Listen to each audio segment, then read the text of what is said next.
Kung malamig na sa Metro Manila, paano pa kaya sa Mount Pulag na ikatlong pinakamataas na bundok sa Pilipinas?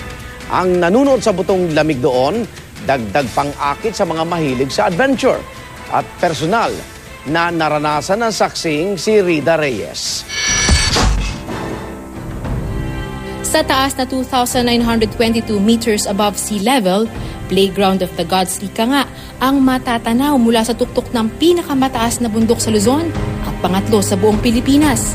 Ang Mount Pulag, kasabay ng pagbagsak ng temperaturang dulot ng amihan, ang imbitasyong mas humahalina sa mga dayo paakyat dito. Sa bawat hakbang, hingala ang katapat. Manipis na ang hangin dahil sa matinding lamig. Bagay na tila para sa marami ay mas nakahihikayat. Pero umpisa pa lang pala ito ng pinakamahabang gabi sa buhay ko. Hindi ko in-expect na ganito kalamig. As in, hindi ako makatulog. Tapos, 10 o'clock pa lang, mas lalamig pa. Sa pagsilip ng araw, nagpatuloy ang lakaran.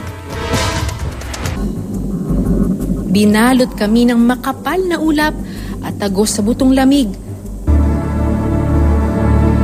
Oh my gosh. Pero sa paghawi ng ulap, sumilip na ang araw. At dumungaw ang ganda ng bulag. Sa isang iglap, tumigil ang mundo. Lahat ng hirap at alinlangan, pinawi ng abot langit na pagkamangha. Dito sa paraiso kung saan damang-dama ang mapagpalang kamay ng lumikha. Ako si Rida Reyes, ang inyong saksi.